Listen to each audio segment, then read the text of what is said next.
Ke bawah Duli Yang Maha Mulia, Paduka Seri Baginda Sultan dan Yang di-Pertuan Negara Brunei Darussalam telah memperkenankan penubuhan tabung kemanusiaan Palestin 2021 untuk tempoh 3 bulan. Menteri Kebudayaan Belia dan Sukan selaku penasihat bersama Jawatan Kuasa Kebangsaan Tabung Kemanusiaan Palestin 2021 berkata, penubuhan tabung tersebut bagi membuka peluang kepada orang ramai untuk menyumbangkan derma berbentuk kewangan secara langsung dan telus serta membolehkan pelbagai pihak untuk menganjurkan aktiviti-aktiviti amal dan berkebajikan demi meringankan beban mangsa-mangsa di Palestin. Yang berhormat Meja Jeneral Bersara Dato' Paduka Seri Haji Aminuddin Ehsan bin Pihin Orang Kaisar Mulong Dato' Seri Paduka Haji Abidin menjelaskan perkara tersebut semasa mesyuaran Jawatan Kuasa Kebangsaan Tabung Kemanusiaan Palestin 2021 bersama Yang Berhormat Pihin Udana Khatim Dato' Paduka Seri Setia Ustaz Haji Awang Badarudin bin Pengarah Dato' Paduka Haji Awang Osman, Menteri Hal Ehwal Agama selaku penasihat bersama Jawatan Kuasa Kebangsaan Tabung Kemanusiaan Palestin 2021. Mesyuarat dipengerusikan bersama Awang Haji Muhammad Rosli bin Haji Ibrahim, Setiausaha Tetam Kementerian Hal Ehwal Agama dan Daeng Hajah Nur Ashikin binti Haji Awang Johari, Setiausaha Tetam Kementerian Kebudayaan Belia dan Sukan. Tabung Kemanusiaan Palestin 2021 merupakan kesinambungan kepada tabung-tabung yang pernah ditubuhkan di negara Brunei Darussalam khusus bagi rakyat Palestin, termasuk tabung kemanusiaan rakyat Palestin di tebing barat pada tahun 2009 yang telah mengutip wang sebanyak RM802,144 dan tabung kemanusiaan rakyat penduduk Gaza pada tahun 2012 yang telah mengutip sebanyak RM791,171,58. Alhamdulillah atas perkenan ke bawah Duli Yang Maha Mulia Paduka Seri Baginda Sultan dan di-Pertuan Negara Brunei Darussalam, kedua-dua dana tersebut telah disalurkan kepada pihak United Nations Relief and Works Agency for Palestine Refugees ataupun UNRWA. Menteri Hal Ehwal Agama dalam ucapannya merafakkan rasa syukur kerana negara terlibat dalam usaha kemanusiaan membantu rakyat dan negara Palestin. Kita ini mahu menunjukkan kepada rakyat kita ini sendiri betapa bertuahnya kita ini dalam keadaan aman, sentosa, hidup bahagia, sejahtera. Tetapi apabila terjadi sedemikian peperangan, apabila terjadi kompleks dan sebagainya, inilah yang terjadi kepada manusia. Human tragedy lah namanya. Syukuran itu akan timbul apabila dinampakkan. Apalagi kalau yang terlibat itu NGO itu dari kalangan anak-anak muda. Jadi mereka akan mempunyai kesedaran yang tinggi, kesedaran sivik dan kesedaran rasa cinta akan tanah air. SMS Brunei prihatin bagi tabung kemanusiaan Palestin 2021 dilancarkan hari ini. Pelancarannya disempurnakan oleh Menteri Hal Ehwal Agama dan Menteri Kebudayaan Belia dan Sukan. SMS Brunei prihatin merupakan salah satu kaedah kutipan derma bagi tabung kemanusiaan dengan kerjasama Data Stream Technology, DST Sdn Bhd, Progressive Sdn Bhd dan Imagine Sdn Bhd bersama Bank Islam Brunei Darussalam BIBD. Majlis pelancarannya diadakan di VIP Lounge Stadium Negara Hasnal Bolkiah, Brakas. 4 kes import baharu jangkitan COVID-19 dilaporkan hari ini, menjadikan jumlah keseluruhan kes jangkitan di negara Brunei Darussalam kepada 240. Kementerian Kesihatan dalam siaran akhbarnya mengenai perkembangan terkini situasi jangkitan COVID-19 di negara Brunei Darussalam melaporkan kes 237 ialah seorang lelaki berumur 52 tahun yang tiba ke negara ini dari Manila pada 12 Mei 2021. Kes ini tidak mempunyai sebarang tanda-tanda jangkitan. Manakala kes 238 ialah seorang lelaki berumur 52 tahun yang tiba ke negara ini dari Kuala Lumpur pada 12 Mei 2021. Kes ini tidak mempunyai sebarang tanda-tanda jangkitan. Kes 239 ialah seorang lelaki berumur 42 tahun yang tiba ke negara ini dari Manila pada 12 Mei 2021. Kes ini tidak mempunyai sebarang tanda-tanda jangkitan. Penyiasatan dan pengesanan kontak mengesahkan tidak ada kontak terdekat bagi ketiga-tiga kes baru tersebut memandangkan mereka telah dikuarantin sebaik saja tiba ke negara ini dan keseluruhan pengendalian perjalanan semasa ketibaan dan pengasingan diri mereka telah mengikut prosedur operasi standard SOP yang sedia ada. Kes 240 ialah seorang lelaki berumur 40 tahun yang telah tiba ke negara ini daripada Bangladesh pada 12 Mei 2021. Beliau telah menjalani ujian swab RT-PCR pada 23 Mei 2021 dan keputusan awal menunjukkan beliau positif bagi SARS-CoV-2. Berikutan dengan itu, beliau telah dimasukkan ke Pusat Pengasingan Kebangsaan bagi ujian lanjut untuk memastikan bila kes tersebut dijangkiti. Kedua-dua ujian RT-PCR SARS-CoV-2 yang beliau lakukan sebelum tiba ke negara ini dan ujian ulangan semasa dalam tempoh kuarantin adalah negatif. Kes ini berada di dalam keadaan yang sihat di sepanjang masa berada di negara Brunei Darussalam dan tidak pernah menghidap sebarang tanda-tanda jangkitan. Ujian-ujian lanjut yang dilakukan terhadap kes ini pada 25 Mei 2021 mendapati kes ini adalah positif bagi antibodi IgG yang tinggi manakala antibodi IgM adalah negatif. Keadaan ini menunjukkan bahawa kes ini adalah kes jangkitan yang lama dan besar kemungkinan kes ini dijangkiti sebelum tiba ke negara Brunei Darussalam. Sementara itu, ujian RT-PCR SARS-CoV-2 ulangan telah juga dilakukan semalam kepada kes ini yang mana keputusannya ialah negatif. Kajian saintifik telah mendapati seorang yang pernah dijangkiti SARS-CoV-2 berkemungkinan masih mempunyai sisa virus yang non-viable atau tidak hidup di dalam saluran pernafasannya sehingga setahun selepas dijangkiti dan oleh itu kadangkala masih mempunyai keputusan ujian yang positif walaupun telah lama dijangkiti. Walau bagaimanapun, kes-kes yang lama seperti kes ini tidak boleh menjangkiti orang lain. Kes ini disahkan sebagai kes jangkitan lama yang tidak boleh menjangkiti orang lain dan kes ini juga telah diklasifikasikan sebagai kes import. Sementara itu, semua 9 kes yang sedang dirawat di Pusat Pengasingan Kebangsaan adalah dalam keadaan yang baik.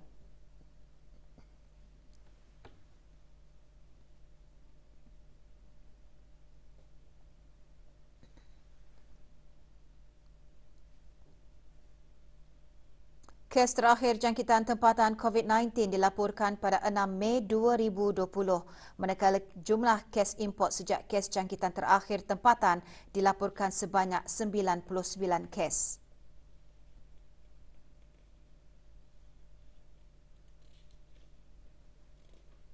...805 orang sedang menjalani pengasingan diri mandatori, 18,627 orang menamatkan pengasingan diri mandatori sejak Mac 2020.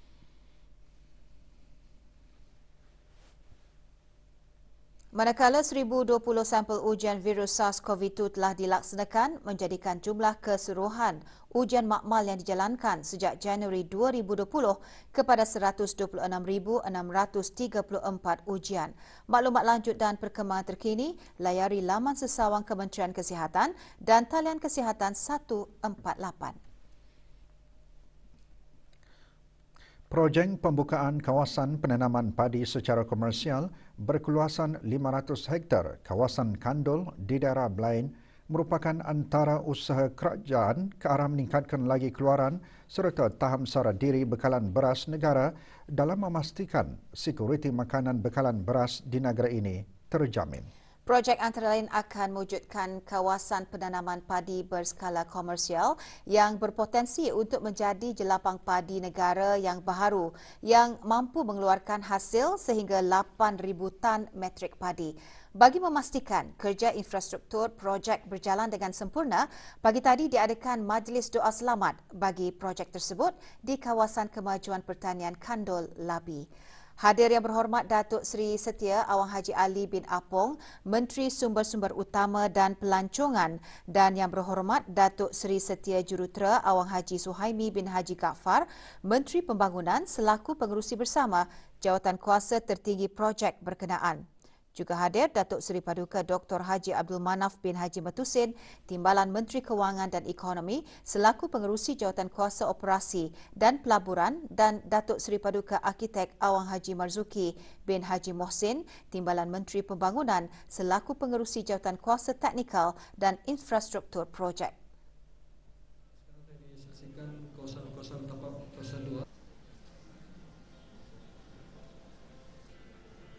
Pembukaan kawasan Kandol Fasa 2 merupakan kesinambungan kepada projek Fasa 1 seluas 30 hektar. Bagi kerja infrastruktur Fasa 2, peringkat awal seluas 145 hektar dijangka akan siap dibuka dan dibangunkan pada penghujung tahun 2022, manakala baki sekitar 330 hektar dijangka akan siap sepenuhnya pada tahun 2025.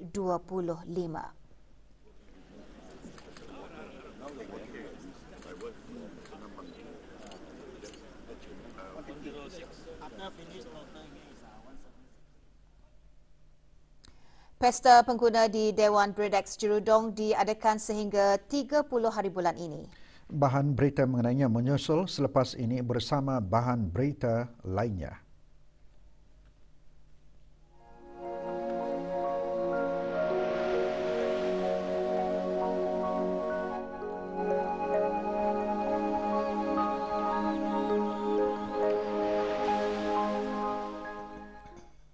Consumer Fair atau Pesta Pengguna kembali bagi edisinya ke-25. Dianjurkan oleh Disanlin Sendirian Berhan, Pesta Pengguna menyediakan pelbagai aktiviti menarik bagi para pengunjung. Perasmiannya disempurnakan oleh Yang Berhormat Datuk Seri Setia Dr. Awang Haji Muhammad Amin Liu bin Abdullah, Menteri di Jabatan Perdana Menteri dan Menteri Kewangan dan Ekonomi kedua. Pesta Pengguna diadakan sehingga 30 Mei ini di Dewan Bredex Jerudong. Ia dibukakan kepada orang ramai bermula pukul 10 pagi hingga 10 malam, kecuali Jumaat ditutup dari pukul 12 tengah hari hingga 2 petang. Pesta Pengguna bertemakan Local Edition atau edisi tempatan, turun menganjurkan beberapa aktiviti tradisional seperti membuat kain tenunan, ambuyan dan kuih wajin, dan banyak lagi untuk para pengunjung.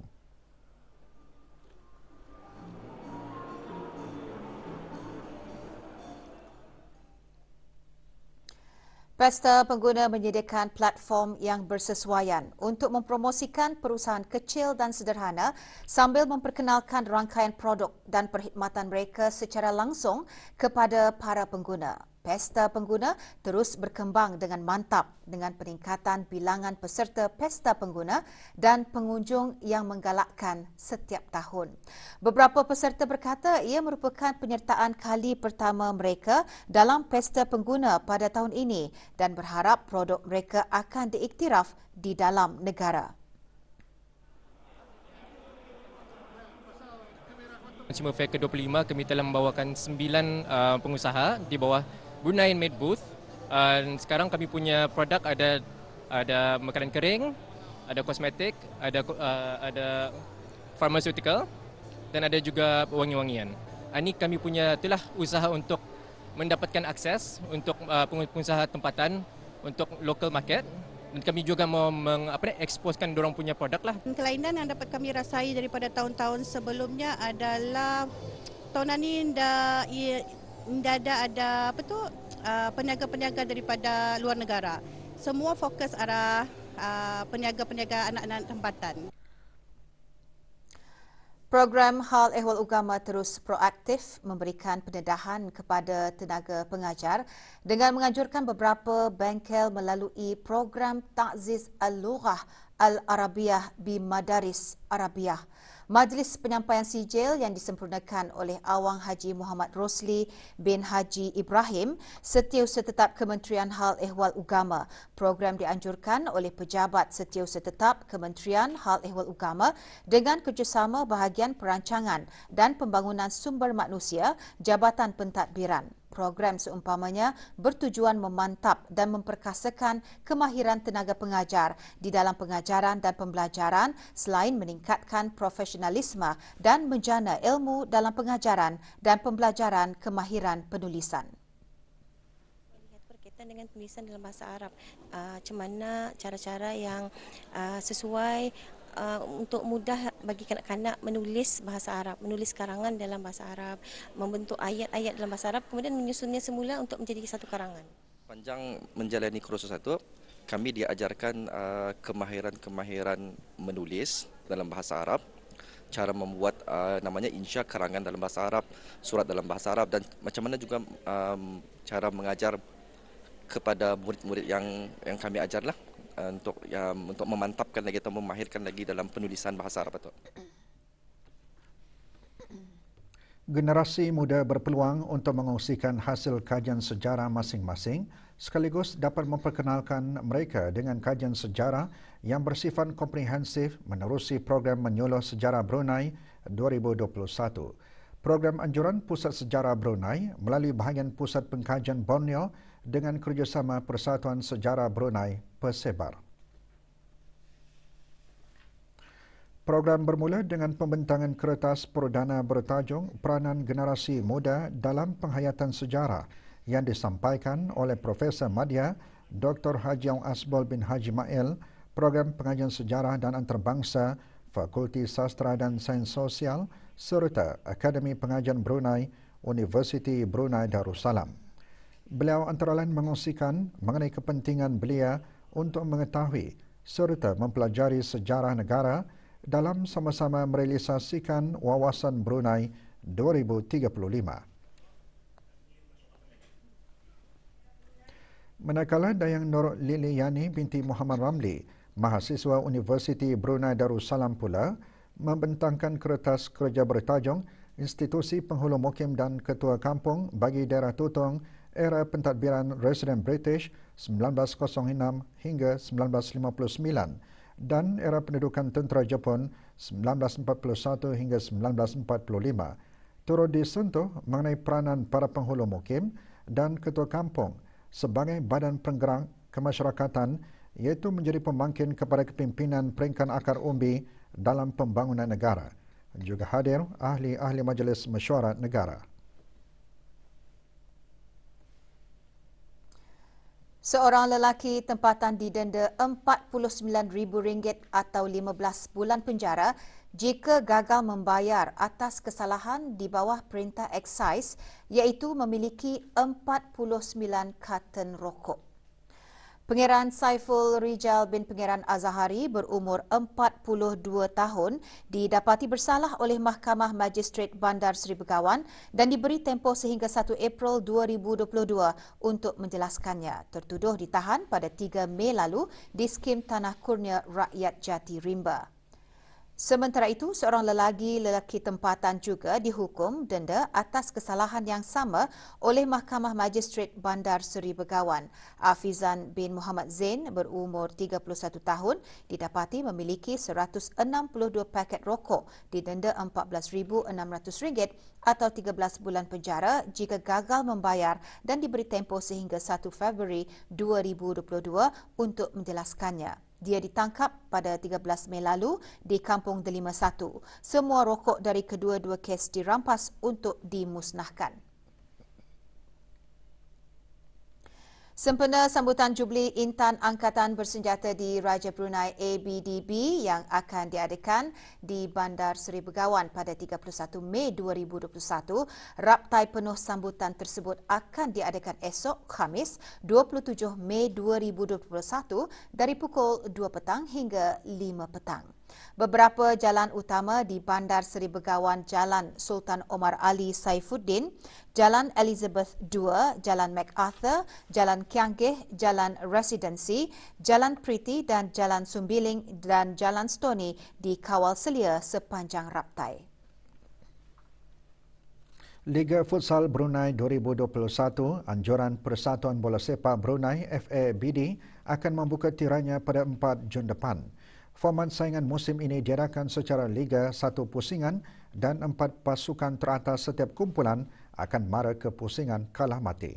Mesyuarat bersama pengurus dan wakil pasukan-pasukan yang akan menyertai kejohanan diadakan semalam di Kolej Pengajian Siswaza Antarabangsa IGS QLab. Mesyuarat antaranya diisikan dengan penerangan mengenai pendaftaran para pemain, peraturan-peraturan, prosedur, operasi standard, SOP, protokol kesihatan yang perlu dipatuhi dan undang-undang baharu futsal. Saingan Liga Futsal Brunei 2021 musim ini akan diadakan di 2 tempat berasingan iaitu di Dewan Serbaguna, Kompleks Sukan Negara Hasnal Bolkiah Brakas dan Dewan Serbaguna Bolkiah Garrison. Dewan Serbaguna. Okey, tuan saya 17 pasukan termasuk 1 pasukan orang kurang pendengaran OKP akan menyertai saingan Liga pada kali ini dan dibahagikan kepada 2 kumpulan. Perlawanan pertama pada 4 Jun nanti akan menyaksikan pertemuan pasukan dalam kumpulan A iaitu Kahar FT dengan Shah United yang dijadual berlangsung di Dewan Serbaguna Kompleks Sukan Negara Hasnal Bolkiah Brakas 8 malam.